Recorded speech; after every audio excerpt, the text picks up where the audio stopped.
ॐ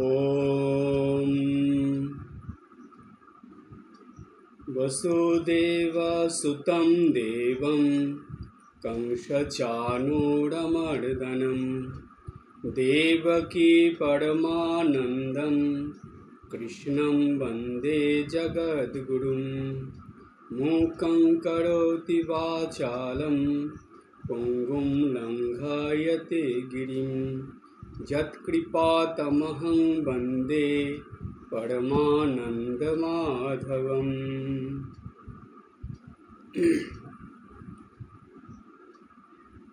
গীতার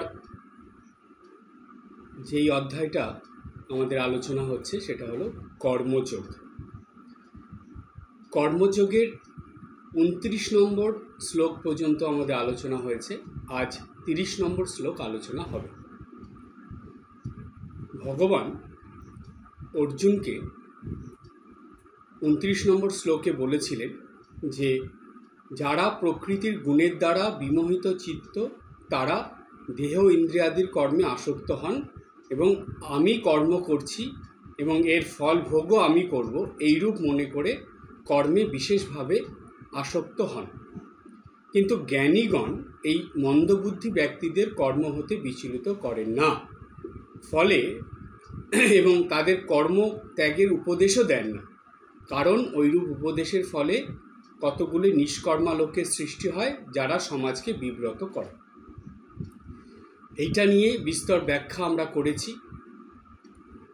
আজ শুধু এটাই বলবো যে এই প্রসঙ্গে এটাই বলার যে যেই কর্ম সাত্ত্বিক, রাজসিক এবং তামসিক গুণের দ্বারা মানুষের দৈনন্দিন জীবনে হতে থাকে, সেই রকম কর্মের করার পদ্ধতি যারা জানে, যারা সেইভাবে কর্ম করে, শাস্ত্র নির্দেশ মেনে চলে এবং আধ্যাত্মিক পুরুষদের, সাধক সাধিকাদের, গুরুদেবের নির্দেশ মেনে যারা জীবনযাপন করে, সেই রকম মানুষরা তারা কি করে, যাদের ঈশ্বরের প্রতি ভক্তি শ্রদ্ধা নেই, ঈশ্বরকে যারা বিশ্বাস করে না, যারা আমি আমার এই ভাব নিয়েই সবসময় থাকে, যাদের মধ্যে অহংকার, গর্ব, লোভ, লালসা, কামনা, বাসনা সদা পূর্ণ থাকে, এই রকম মানুষদের তারা বলতে যায় না।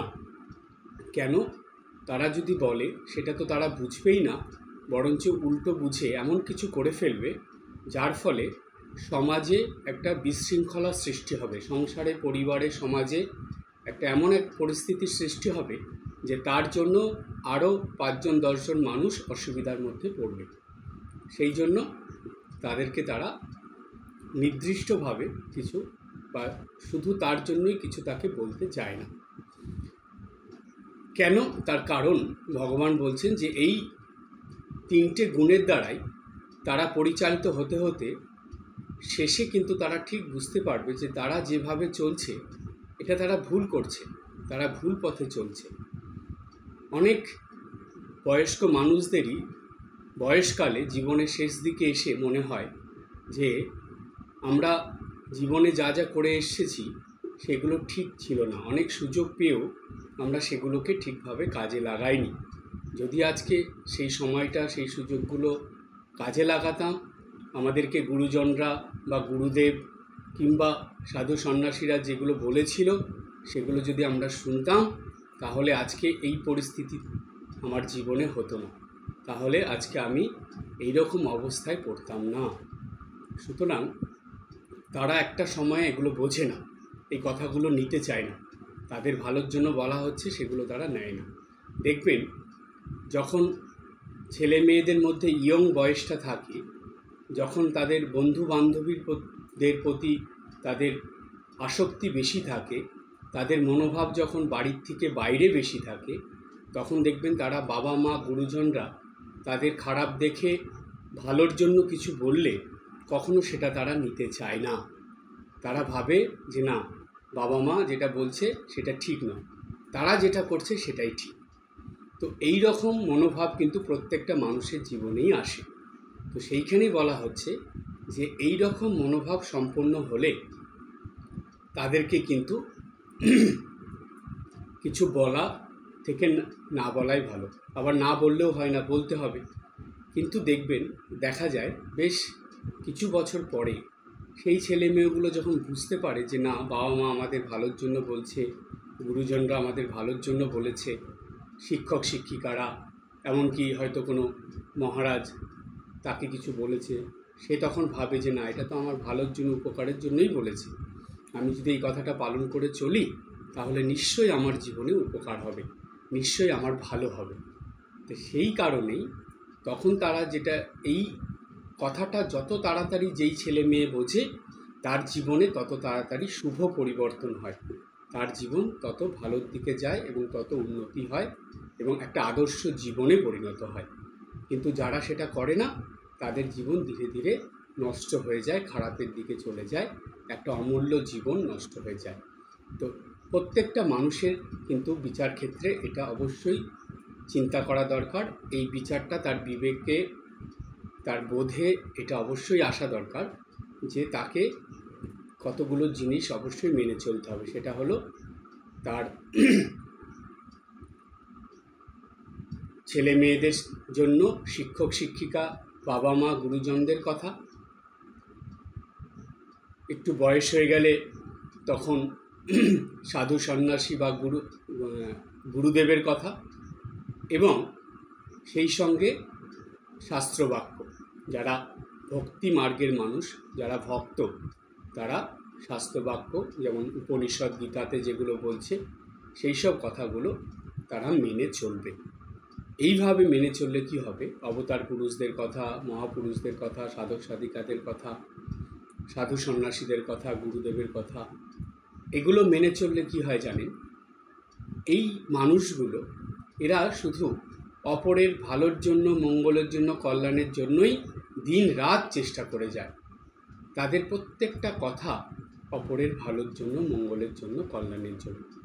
যারা নিজেদের স্বার্থ দিক কথা চিন্তা না করে, নিজেদের কথা না ভেবে ক্রমাগত বা সর্বদা অপরের উপকারের কথা, ভালোর কথা ভেবে বলে, তাদের এই নিঃস্বার্থ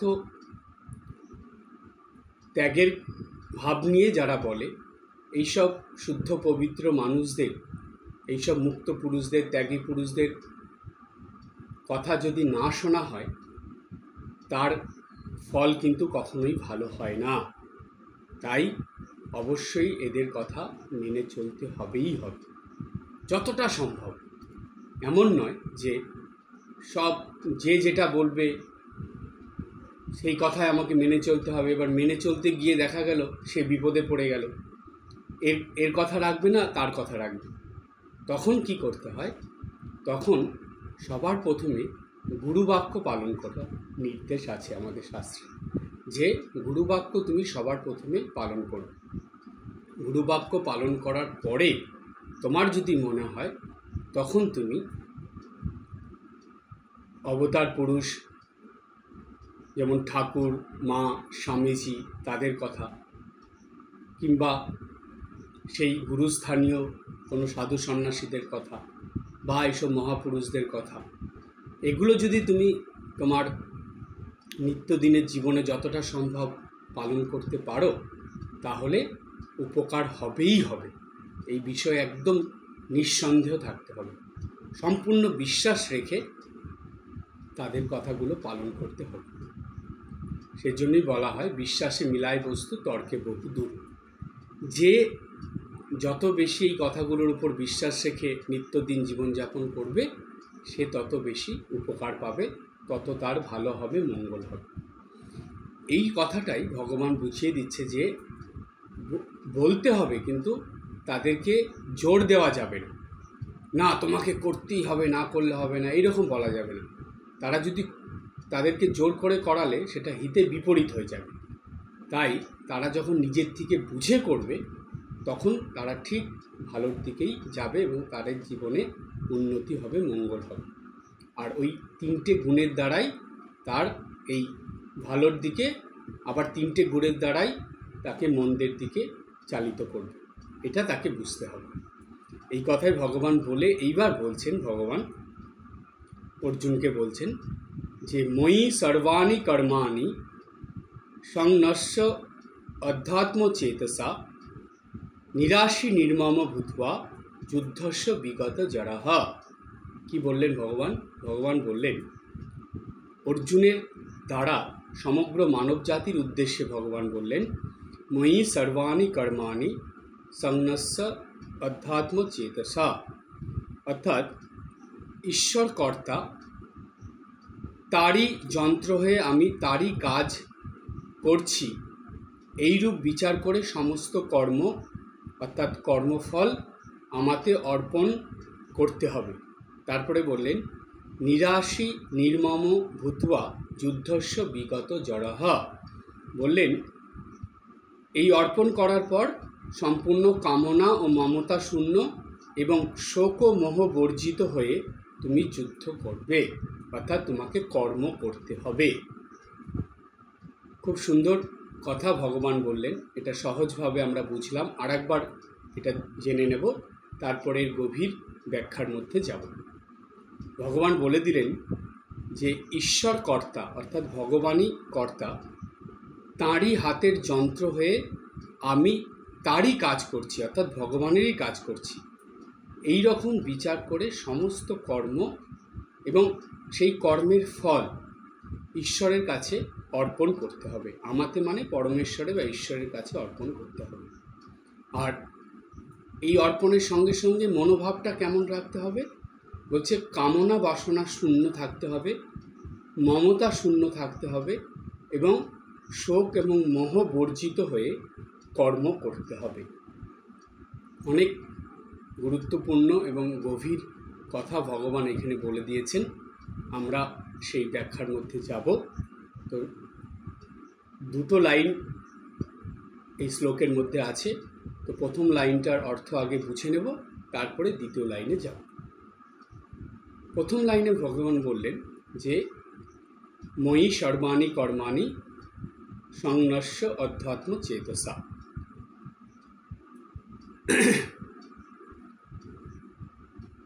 যে সকল কর্ম তুমি করছো সকালে ঘুম থেকে উঠে রাত্রে ঘুমানোর আগে পর্যন্ত, যে সকল কর্ম বলতে শুধু শারীরিক কর্ম নয়, কায় মন বাক্যে, শরীর মন এবং আচার আচরণ কথাবার্তার দ্বারা, এই যে তিন রকমভাবে প্রতিনিয়ত মানুষ কর্ম করছে, এই কর্মগুলো আমি নিজে করছি, আমি আমার এই ভাব নিয়ে করা যাবে না। এই কর্মগুলো ভগবান আমাকে দিয়ে করাচ্ছেন, এই রকম ভাব নিয়ে করতে হবে। এই প্রসঙ্গে খুব সুন্দর একটা গানের কথা মনে পড়ে। ঠাকুরের খুব প্রিয় গান ছিল এটা। ঠাকুর এই গানটা প্রায়ই করতেন। সেই গানটা হলো সকলই তোমারই ইচ্ছা, ইচ্ছাময়ী তারা তুমি, তোমার কর্ম তুমি করো মা, লোকে বলে করি আমি। এই গানটার খুব গভীর অর্থ। সকলই তোমার ইচ্ছা মানে ঈশ্বরের ইচ্ছাতেই তো সব হচ্ছে। ঠাকুর বলেছিলেন, মাও এই কথা বলেছিলেন যে তার ইচ্ছা ছাড়া গাছের একটা পাতাও নড়ে না। অর্থাৎ ভগবানের ইচ্ছা না হলে গাছের পাতাও নড়তে পারে না। তো আমাদের মনের ভিতরে যে ইচ্ছাগুলো আসে, যে ইচ্ছাগুলো দ্বারা আমরা কর্ম করি, সেগুলো তো তিনি দিচ্ছেন, তিনি আমাদের দিয়ে কর্ম করাচ্ছেন। তাই বলছে আমরা তারই হাতের যন্ত্র হয়ে আমি তারই কাজ করছি। এইরকম বিচার করে সমস্ত কর্ম এবং কর্মফল আমাদের অর্পণ করবে, মানে ভগবানের সঁপে দিতে হয়। এই প্রসঙ্গে একটা খুব ভালো কথা আপনাদের বলি, এটা সবসময় মনে রাখবেন। সকালবেলা ঘুম থেকে উঠেই বিছানা ছেড়েই সবার আগে ঠাকুরের কাছে বা মায়ের কাছে বা যেই দেবতা বা দেবীকে আপনি খুব বিশ্বাস করেন তার সামনে হাত জোর করে দাঁড়িয়ে তাকে প্রার্থনা করে, তার নাম করে, তার স্মরণ নিয়ে দৈনন্দিন কর্ম শুরু করা। যে তুমি যেভাবে আমাকে কায় মনোবাক্যে কর্ম করাবে আমি সেইভাবেই কর্ম করব। সুতরাং তাকে বলা যে হে ঠাকুর মা, তোমরা আমার বা তোমাদের এই সন্তানের হাতটা ধরে রেখো, যাতে তোমাদের ইচ্ছা অনুযায়ী আমি কাজ করছি এই ভাবটা জানি মনে থাকে। ছোট বড় যে কাজই করি না কেন, সব প্রত্যেক ক্ষেত্রে। সারাদিন হলো, রাত্রেবেলা ঠিক আবার শোয়ার আগে আবার সেই ঠাকুর বা মায়ের কাছে বা যেই দেবদেবীকে আপনি খুব বিশ্বাস করেন তার কাছে হাত জোর করে দাঁড়িয়ে আবার এই প্রার্থনা করতে হবে যে সারা দিনে যা করিয়েছো বা যা আমার দ্বারা হয়েছে, তোমাদের ইচ্ছা অনুযায়ী তোমরা আমার দ্বারা করিয়েছো, সেগুলো সব, যত কর্ম করেছি সকল কর্মের ফল তোমাদের চরণে আমি অর্পণ করে দিলাম। ঠাকুরমার চরণে বা সেই দেবদেবীদের চরণে সব কর্মের ফল, সারা দিনের কর্মের ফল অর্পণ করে দিয়ে তারপরে আপনি বিছানায় উঠবেন বা শোবেন, ঘুমাবেন। এই যে সকালে উঠে তাদের স্মরণ নিয়ে তাদের কাছে প্রার্থনা করে ভগবানের কাছে ভগবানের নাম জপ করে যে কাজ শুরু করলে এবং রাত্রে শোয়ার আগে যে সেই কর্মের সকল ফল তাদের কাছে অর্পণ করে আপনি ঘুমালেন, এতে জানবেন আপনার কর্মফল কিছুই আপনার কাছে থাকলো না, সেটা সম্পূর্ণটাই ঈশ্বরে নিবেদিত হয়ে গেল, ঈশ্বরের কাছে অর্পিত হয়ে গেল। কিন্তু এই ক্ষেত্রে একটা মনে রাখতে হবে, সব সময় এই চেতনা, এই বিবেকবোধ জাগিয়ে রাখতে হবে যে আমরা সারা দিনে ছোট বড় যেই কাজই করি না কেন, কায় মনোবাক্যে যাই করি না কেন, শারীরিক কর্ম, মানসিক কর্ম এবং বাচিক কর্ম, আচার আচরণ ব্যবহারের দ্বারা যাই করি না, কথাবার্তার দ্বারা যে কাজই করি না কেন, সেটা কিন্তু যতটা সম্ভব ভালো এবং শুদ্ধ পবিত্র কর্ম করতে হবে। কারণ কি জানেন, রাতে শোয়ার আগে যেই কর্মফল আপনি ভগবানকে অর্পণ করছেন, সেটা কি খারাপ কর্মের ফল আপনি কখনো অর্পণ করবেন? নিশ্চয়ই না। ভগবানকে কি খারাপ জিনিস দেওয়া ভাব মনে কখনো আসবে? নিশ্চয়ই না। তাহলে আমাদের সব সময় ভালো কর্ম করতে হবে। এইটা যদি মনে থাকে তাহলে জানবেন যে আপনি সারা দিনে ভালো কায় মনোবাক্যে ভালো কর্ম, শুভ কর্ম করবেন এবং সেই ভালো বা শুভ কর্মের ফলই কিন্তু ভগবানের চরণে অর্পণ করে আপনি রাত্রে ঘুমাতে যাবেন। তাহলে দেখুন কত সুন্দর একটা দিনের ভাব, সারা দিন এই ভাবটা মনের ভেতরে রাখা। তাই বারবার আপনাদেরকে এটা বলি, আমি আজও বলছি, সকালে ঘুম থেকে উঠেই মায়ের, শ্রীমা সারদা দেবীর, জগৎজননী মায়ের কাছে হাত জোর করে দাঁড়াবেন, দাঁড়িয়ে প্রার্থনা করে কাজ শুরু করবেন। আবার রাত্রে শোয়ার আগে মায়ের কাছে সব কর্মফল সঁপে দিয়ে মায়ের কোলেই শুয়ে পড়া। তো আমি এটা বলি কি, যে মায়ের কাছ থেকে আমরা এসেছি, মায়ের কর্ম করছি এবং মায়ের কাছেই ফিরে যাব। এই ভাবটা নিয়ে নিত্যদিন কর্ম করুন। ছোট বড় কর্ম কায় মনোবাক্যে চিন্তা ভাবনা করুন এই মনোভাব নিয়ে, শারীরিক কর্ম করুন এই মনোভাব নিয়ে, কথাবার্তা বলুন এই মনোভাব নিয়ে এবং আচার আচরণ করুন এই মনোভাব নিয়ে। দেখুন জীবনটা সম্পূর্ণ পরিবর্তিত হয়ে যাবে, আর সেই জীবনে অনেক সুখ শান্তি আনন্দ পাবেন। অন্তত রাত্রে শান্তিতে ঘুমাতে পারবেন। আর রাত্রে যদি স্বপ্ন দেখেন সেটা দেব স্বপ্ন হবে। মায়ের স্বপ্ন দেখবেন, ঠাকুরের স্বপ্ন দেখবেন, গুরুদেবের স্বপ্ন দেখবেন। কেন? মনে যদি দুশ্চিন্তা না থাকে, খারাপ চিন্তা না থাকে, আজে বাজে চিন্তা না থাকে, মনে যদি শুভ চিন্তা, ভালো চিন্তা থাকে, তাহলে অবশ্যই ভালো স্বপ্ন দেখতে পাবেন, যদি স্বপ্ন দেখেন। আর দেখবেন ভালোভাবে ঘুম হলে সকালবেলা ভোরবেলা যখন ঘুম থেকে উঠবেন, মন একদম ফ্রেশ হয়ে যাবে। তখন মনে হবে যে কোনো কাজ করতে দেখবেন কত এনার্জি আসছে আপনার, কত ভালো লাগছে। প্রত্যেকটা সকাল থেকেই আপনার ভালো লাগা শুরু হয়ে যাবে, একদম রাত্রে শোয়ার আগে পর্যন্ত এই রকম মনোভাব তৈরি হবে। তাই নিত্যদিন এই অভ্যাস করে নেবেন। সকালে ঘুম থেকে উঠে ঠাকুরকে বা মাকে প্রণাম করে দিন শুরু করা, দিনের সকল কাজকর্ম শুরু করা এবং রাত্রে শোয়ার আগে সকল কর্মের ফল, সকল শুভ কর্ম, ভালো কর্ম যা করবেন সেই কর্মের ফলগুলো ঠাকুর মাকে অর্পণ করে দিয়ে আপনি নিশ্চিন্তে ঘুমিয়ে পড়বেন। এই রকমভাবে যদি আমরা চলি তাহলে দেখবেন ভগবানের এই কথাটা, যেটা ভগবান গীতাতে বলে দিলেন যে ময়ি সর্বাণি কর্মাণি সংন্যস্য আধ্যাত্ম চেতসা, এটা আমরা ঠিক পালন করে চলতে পারব। একদম সহজ পদ্ধতি আপনাদেরকে বলে দেওয়া হলো। এইভাবে যদি করেন দেখবেন ভগবান যা বলছে সেটা আমরা নিত্যদিন পালন করতে পারব। এরপরে আমরা 2 নম্বর লাইনের ব্যাখ্যায় আসব। এই শ্লোকের দ্বিতীয় লাইনে ভগবান বলছেন, নিরাশী নির্মম ভূত্বা যুদ্ধস্য বিগত জড়াহ। বলছে যে এই যে সমস্ত কর্ম ভালোভাবে করে কর্মফল ভগবানে অর্পণ করতে হবে, সেই কর্মগুলো কেমনভাবে করতে হবে? ভগবান বললেন, কামনা ও মমতা শূন্য হয়ে এবং শোক মোহ বর্জিত হয়ে এই কর্ম করতে হবে। এইখানে যুদ্ধস্য বলছে যুদ্ধ করা, অর্থাৎ এই সংগ্রাম করা, কর্ম করা।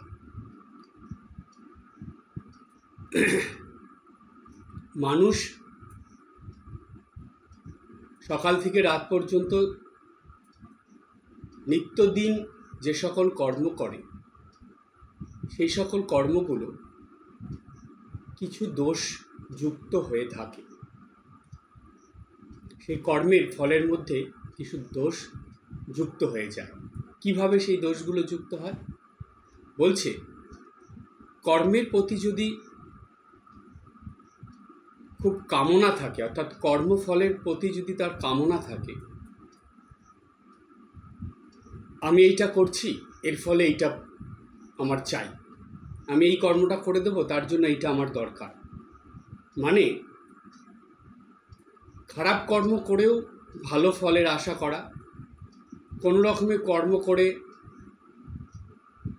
তার জন্য অনেক বেশি পরিমাণে কিছু চাওয়া,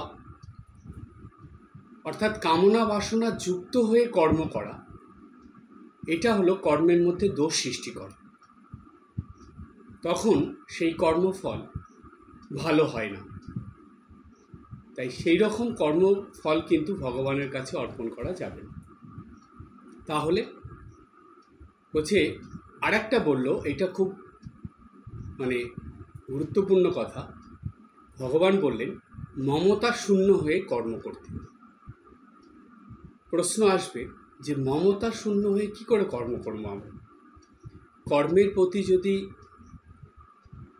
ভালোবাসা না থাকে, কর্মের প্রতি যদি আমার আন্তরিকতা না থাকে, মমত্ব বোধ না থাকে, তাহলে সেই কর্মটা কি করে করব? সেটা তো কখনো ভালো করে করতে পারবো না। না, এইখানে আমাদের বোঝার ভুল। ভগবান এখানে মমতা শূন্য হয়ে কর্ম করতে বলছে, মানে কর্মের থেকে আসক্তিটা সরাতে বলছে। আসক্তি যুক্ত হয়ে কর্ম করতে না করছে। মানুষ এত বেশি কর্মের প্রতি আসক্ত হয়ে যায় যে সেইটা ছাড়া সে আর অন্য কিছু বোঝে না। দেখবেন, একটা খুব প্র্যাকটিক্যাল কথা বলি। যখন মানুষের বয়স হয়ে যায়, শারীরিক কর্ম কমে যায়, সেই বয়স্ক মানুষরা বাড়িতে থাকে, তখন তাদের নিত্যদিনের কর্ম, ঠাকুর সেবা বা প্রার্থনা, জপ, পূজা করা, সন্ধ্যা বন্দনা, ধর্মীয় ব্যাপার নিয়ে তাদের থাকা, এটাই তাদের কর্মের মধ্যে আসে। হ্যাঁ, কিছু কিছু সময় সাংসারিক কর্মে একটু সাহায্য করতে হয়, এটা ঠিক, কিন্তু ওই দিকে তাদের বেশি মন বা আসক্তি রাখা চলবে না। তাদেরকে তখন, যেহেতু শারীরিক কর্মক্ষমতা তাদের কমে গেছে, তখন তাদের মানসিক কর্মটা বেশি করতে হবে। সেই কারণেই পূজা পাঠ, জপ, ধ্যান, প্রার্থনা এগুলো বেশি করতে হয়। কিন্তু দেখবেন, এই রকম মানুষের সংখ্যা বর্তমান সময়ে খুব কম। বয়স হয়ে গেলেও দেখবেন সংসারের মধ্যে খুব আসক্ত হয়ে থাকে। বিশেষ করে নাতি নাতনি ছাড়া তারা থাকতেই পারে না। এত নাতি নাতনির প্রতি তাদের আসক্তি যে তাদের প্রাণ একদম, সে তাদেরকে চোখে হারায়, মানে তাদের ছাড়া সে বাঁচবে না, এইরকম অবস্থা হয়ে যায়। তো সুতরাং এই যে আসক্তি, এই আসক্তি নিয়ে যে কর্ম, সেই কর্মের ফল ভালো হয় না। তাই মনকে ধীরে ধীরে কর্তব্য কর্ম হিসাবে অবশ্যই জীবন ধারণের জন্য কিছু কর্ম করতেই হবে, কিন্তু তার বলে সেই কর্মের মধ্যে আসক্ত হয়ে থাকলে চলবে না। এই আসক্তি শূন্যতাকেই ভগবান বললেন মমতা শূন্য হতে। কর্ম করো, কিন্তু সেটা আসক্তি সরিয়ে বা আসক্তি শূন্য হয়ে কর্ম করো। এই কথা ভগবান বললেন যে কোনো কিছুর মধ্যে আসক্তি রেখো না। সেটা যতটা তোমার মধ্যে এই কর্মের প্রতি মায়া, মমতা, কামনা বাসনা কম থাকবে, তত কর্মফল তোমার ভালো হবে, এবং সেই ভালো কর্মফলই তুমি ভগবানের কাছে অর্পণ করতে পারবে বা অর্পণ করবে। এরপরে আরেকটা ভগবান বললেন, শোক মোহ বর্জিত হয়ে তুমি যুদ্ধ করো, অর্থাৎ কর্ম করো। শোক মোহ বর্জিত হয়ে কর্ম করা যায় নাকি? কেমন? কেউ মরে গেল, তার মৃত্যুর আঘাত আমাদের মনে আসলো, তারপরে আমি কর্ম করতে ঠিকভাবে পারবো? আত্মীয় স্বজন বা খুব নিকট কেউ বা খুব প্রিয় আপন কেউ সেই পৃথিবী থেকে চলে গেল, তারপরে কর্ম করা যাবে?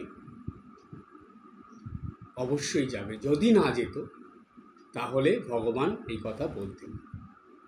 শোক মোহ বর্জিত হয়ে কেন কর্ম করতে বললেন ভগবান? তার কারণ, তুমি কার জন্য শোক করছো? তুমি তাকে যে পৃথিবীতে দেখছো, পৃথিবীতে পেয়েছো, জেনেছো, সেও তো আমার কাছ থেকে বা ঈশ্বরের ইচ্ছাতেই এই পৃথিবীতে জন্ম নিয়েছিল। তো তার কর্মফল অনুযায়ী তাকে ঈশ্বর এই পৃথিবীতে পাঠিয়েছিলেন। তার কর্ম শেষ, ঈশ্বর তাকে নিয়ে নিয়েছে। ঠিক আমার নিজের ক্ষেত্রেও তো তাই। আমাকে ভগবান একটা উদ্দেশ্য নিয়েই পৃথিবীতে পাঠিয়েছেন, জন্ম দিয়েছেন। সেই জন্মের জন্য একজন মা বাবা দরকার, সেটাও দিয়েছেন। কর্মের জন্য যাদের যাদের সাহায্যের দরকার তাদেরও দিয়েছেন। এগুলো ভগবান আগের থেকে ঠিক করে রাখেন। এইবার যে কদিন আমাকে দিয়ে তিনি কর্ম করাবেন, সে কদিন কর্ম করব। যখন তিনি বুঝবেন যে না, এর কর্ম শেষ হয়েছে, তখন আমাকে এই পৃথিবী থেকে নিয়ে চলে যাবে। এই যাওয়ারও একটা কারণ দরকার। কিভাবে যাবে? সুস্থভাবে তো যেতে পারবে না, একটা কারণ থাকবে। সেই দেখুন, আমরা অনেক সময় ভুলে যাই। সেই কারণ দেখাতে গিয়ে স্বয়ং ভগবান যিনি অবতার হয়ে আসলেন কলিযুগে, ভগবান শ্রীরামকৃষ্ণদেব, তিনি ক্যান্সার রোগ নিলেন, যে তার শরীর যাওয়ার একটা কারণ। তার কি কর্ম ছিল, কি ফল ছিল? তার শরীরে কি ক্যান্সার হবে এটা কখনো কেউ ভাবতে পেরেছে? কিন্তু তিনি সেটা নিলেন কেন? তার প্রত্যেকটা কাজ তো জীব শিক্ষার জন্য, লোকশিক্ষার জন্য। তিনি শিক্ষা দিলেন আমাদের যে দেখো, এই পৃথিবী থেকে যেতে গেলে একটা কারণ দরকার।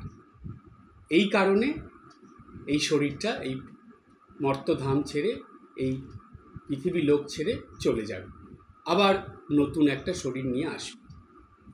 সুতরাং এখানে আমরা সবাই কিছুদিনের জন্য আসি, কর্ম করি, চলে যাই। তাই এই যে কিছুদিনের জন্য পৃথিবীতে আসা, এই এসে যে কর্ম করা, সেই কর্মটা যাতে ভালো হয়, সেই জন্যই আগেকার দিনের লোকের কথা, জন্ম হোক যত্রতত্র, কর্ম হোক ভালো। কত সুন্দর কথা দেখুন। যেখানে খুশি আমরা জন্মাতে পারি, যেই দেশে খুশি জন্মাতে পারি, তাতে কোনো আসে যায় না। কিন্তু আমাদের দৈনন্দিন কর্ম বা যে কদিন আমরা বাঁচব, সে কদিনের কর্মটা যাতে আমাদের অবশ্যই ভালো হয়। এই ভালো কর্ম করতে করতেই আমরা একদিন এই পৃথিবী থেকে হাসতে হাসতে চলে যাব। এটাই তো জীবন। এই কথাই তো ভগবান বললেন যে তুমি যদি কর্মের প্রতি আসক্ত হয়ে থাকো, কামনা বাসনা নিয়ে থাকো, শোক এবং মোহ এই দুটোর মধ্যে জর্জরিত হয়ে থাকো, তাহলে তুমি কখনোই হাসতে হাসতে বা হাসি মুখে শান্তিতে নিশ্চিন্তে এই পৃথিবী থেকে যেতে পারবে না। তোমার কর্মফলও ভালো হবে না। এই কারণে তোমাকে আবার জন্ম নিতে হবে, আবার দুঃখ কষ্ট যন্ত্রণা ভোগ করতে হবে। তাই তুমি যদি ভালো কর্ম করে সেই সকল কর্মফল আমাকে অর্থাৎ ভগবানকে অর্পণ করে দিয়ে এই পৃথিবী থেকে যাও, তাহলে জানবে এর পরের জন্মে তুমি যদি জন্মাও তাহলে খুব ভালো জন্ম পাবে, যেই জন্মে ছোটোর থেকেই তুমি ঈশ্বরকে নিয়ে থাকতে পারবে। জাগতিক সাংসারিক কোনো অশান্তি ঝুট ঝামেলার মধ্যে তোমাকে যেতে হবে না।